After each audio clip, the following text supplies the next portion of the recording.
luckily, the margin of people who understand what I'm saying versus don't is starting to, like, you know, change. Whether it's happening consciously or subconsciously, there's this expectancy to adhere to white socionormative behavior. And that white socionormative behavior is 100% engineered and pioneered and carried on by the white men who have for centuries conquered the entire world. And you will not quiet me, so I'll say even more crazy shit. Like, listen, it's been a long time since a black woman can like really sit here and say whatever the fuck she feels like without being shot at or like sprayed by a hose or some shit. Sacrificing animals for your gain is the wackest I've ever heard. Get ahead by being awesome, kind, and working hard. So what did Azealia have to say back to her? And your ugly, pasty, dry white lady winter skin face is the ugliest face I've ever seen. That must be why you hide it all the time. Have some respect for my traditional African religion. And especially like me as an African American, you know what I mean? My whole entire like history is like fabricated and bullshit and just lies. Like, you expect me to give a fuck about some fucking English language? Kiss my ass. And I don't mean whiteness like by white people. I mean whiteness as a social construct. It itself, not white people. Whiteness as a social construct. Just kind of, you know, it makes everybody mentally sick because it comes with this like falsification of self. They're trying to erase us. They're trying to erase us. Like, all of our like books and scriptures and everything that we like are supposed to know about ourselves are gone. Did you feel like the world was against you, sort of? I mean, but for good reasons. Like, metallurgy was like started in Africa, like agriculture, or like all those things that like created the world are ours, you know. And it's really upsetting when you like, especially like from young, and you read like your social studies textbook and all you see is just like stories of like you like under like some white person's foot, or it's like you and a white person and you like failing in the face of a white person. It's like, y'all niggas are fucking everywhere. Like, I don't want to share this with y'all. I'm sorry, I don't. America has and always will rest on a systematically oppressed underclass. You know, first it was the Negroes.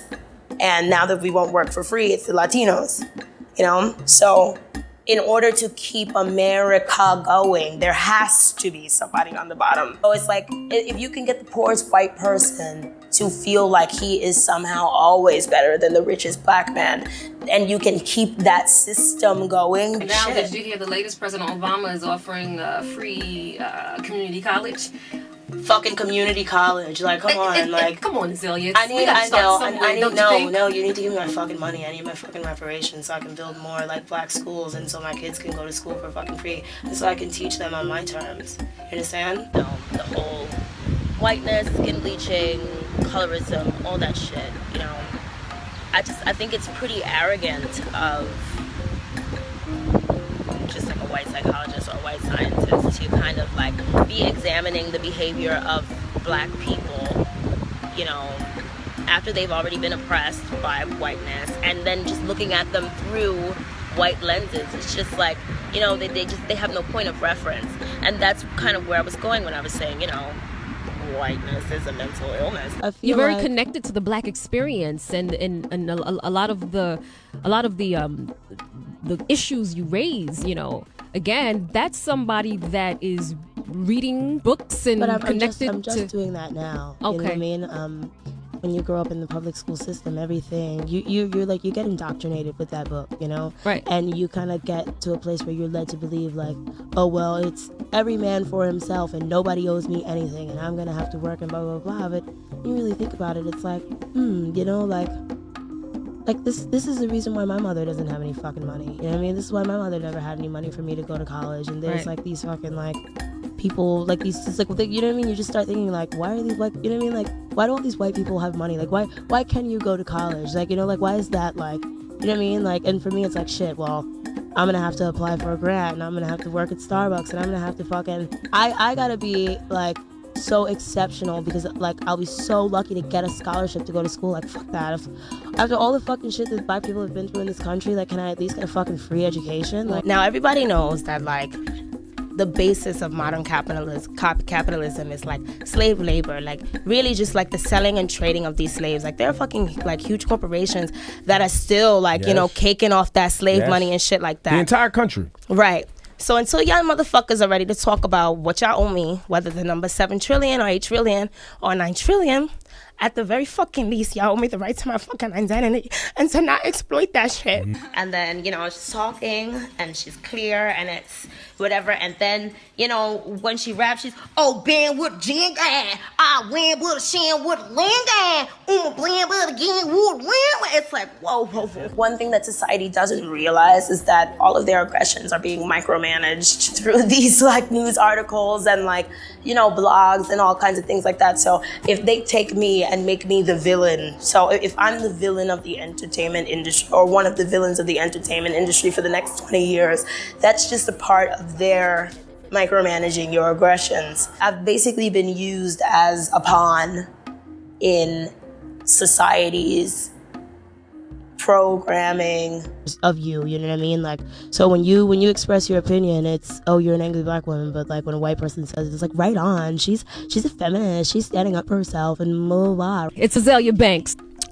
I feel just like in this country,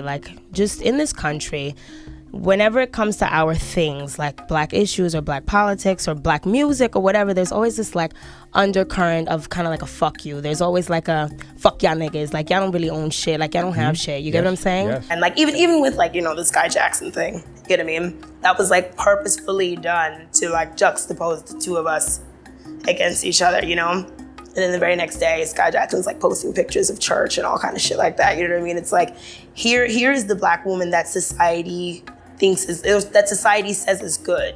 And this is an example of a black woman that society doesn't need. Guys that are so like influential and instrumental in creating the bad picture of Azealia Banks.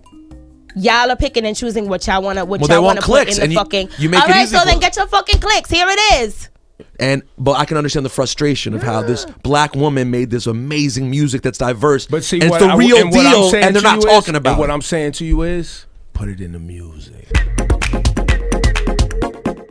In that, you been did that, you been with that, you been that bitch, but they all forget you when they spin this shit. Better dance with this and get your skin wet, bitch. I did put the energy in the music. The energy's in the music, but let that speak. These bitches know that I be on that black girl shit. That black girl pin up with that black girl tip. That black girl spin up on your white girl tip. Ain't official till they pin up in that black girl kit.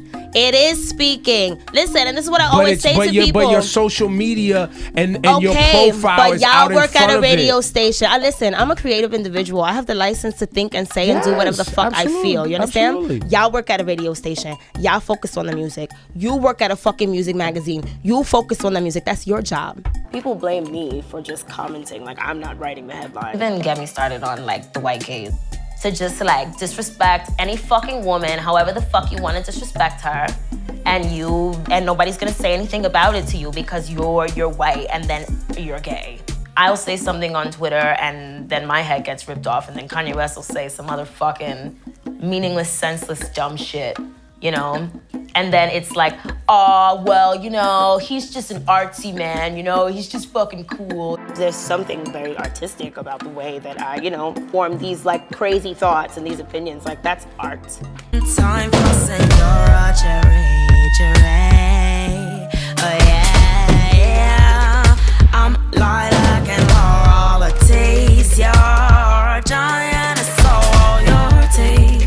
Rottweiler, let's say. Oh yeah. Bad well, yippee-yo, poochie, you big dog, and wait for a taste. Kitty in many cities, you looking for a late. Claiming a big ticket. Yeah, like bent up on blackness and all of these like unwritten rules that come with being black, you know, and it's just, you know, you kind of forget to give yourself a break sometimes, like in knowing that blackness in today's age is so paradoxical. If y'all live the Yoruba lifestyle or whatever, that doesn't give you a right to like try and wave that flag over my head. And yeah, y'all motherfuckers sound real fucking dumb sitting up there telling me that I'm not African enough, and you're trying to disinclude me in Africanness or whatever when we were all colonized by the same fucking white people, and y'all sitting up there telling me that I'm not African enough in English.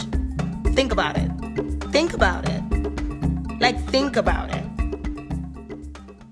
angry about. Yeah. As a black woman. I think black people, and I'm not speaking for everyone, I'm speaking for myself. As a black person, I think that there are lots of things about society and about the world and about culture that anger me, you know? Right.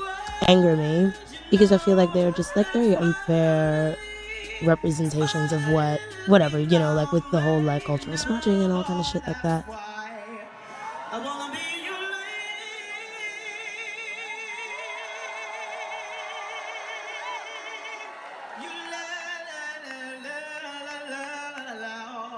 And when they give these Grammys out, all it says to white kids is like, oh yeah, you're great, you're amazing, you can do whatever you put your mind to. And it says to black kids, you don't have shit, you don't own shit, not even the shit you created for yourself. And it makes me upset. Cardi B and I are very similar, you know, and we've made a lot of the same vulgar jokes, a lot of the same, you know, we've made a lot of the same ignorant political comments. If I misspeak, then all of a sudden my rap is invalid. You know, but like if she misspeaks, it's kind of like chalked up to her being like, I guess like a dumb bitch or whatever, you know what I mean? And it's just, and they're just like, oh no, that's just New York, that's just the Bronx, that's this, that. And again, it's not to be like, oh, well, why does she this? Why does she have that? Why does this, da da da? It's really just more so about like how threatened these music industry folk are by actual people with actual talent. I think that I've been trying to grow and change for a very long time, you know, and I think that I just haven't really been given the room. So a big part of the reason why I didn't want to vote for Hillary Clinton is because I felt like her movement was just shrouded in so much like white feminism. I completely ignore the fact that her and her husband are the reason that so many black families are divided now, like the 1994 crime bill. You get what I mean? That's why, you know, people going to jail for like a bag of weed and dumb shit like that. We're forgetting that this woman called us super predators, you know? She's blatantly like trying to peddle to us and talk about she's got hot sauce in her bag and all type of shit like that. She's like literally talking to us like we're idiots. But like if Hillary Clinton won, that was just gonna be like a win for white women and just like more losses for black women, because that was just going to give them even more of an excuse not to deal with like the intersectionality and all of the other women that fall under that feminist banner or like, you know, should be included in there. So how do women of color become, I guess, all-inclusive in that movement? Or do they Do ever? we want to? We see you guys, like, in spite of Nicki Minaj, plop some bitch up to #1 and then you run to the Grammys. Like, it's like you get what I mean? Like, we've seen this movie before. It was called Iggy Azealia. You get what I mean? Like, I've seen this movie before. I know exactly what you guys do. You buy a #1 and then you buy a Grammy, you know? But it's just like, it's all being paid for. Because my black story is deeper than like the boat ride over, you know what I mean? Mm-hmm. And it's like, it's very upsetting. So this little thing called hip hop that I've created for myself that I'm holding on to with my dear fucking life is like, you know, I just feel like it's like being like snatched away from me or something. Really? I just feel like that dorky black girl who everyone thinks is kind of weird. Mm-hmm. How do you hate, you know, white supremacy yet you date white men? Or how do you preach black rights yet you bleach your skin? And it's just like shit, you know? Like, or how do you like preach black rights and you say the N-word and stuff like that? It's just like I'm really starting to believe that there are just certain things that aren't supposed to reconcile. You know, they're not supposed to correlate. They aren't supposed to, and they're supposed to juxtapose. And that is supposed to be like the beauty of, or just, I don't know, the paradox that is being black in 2016. I don't know. Even after it happened, like, Ebro laughed at me. Yeah. You know, like when everybody should have been coming to my defense, or like I needed help. Do people fear you? I don't know. Do you think people are afraid of your talent? I don't know. I kind of just get the feeling that everyone's just like watching from afar.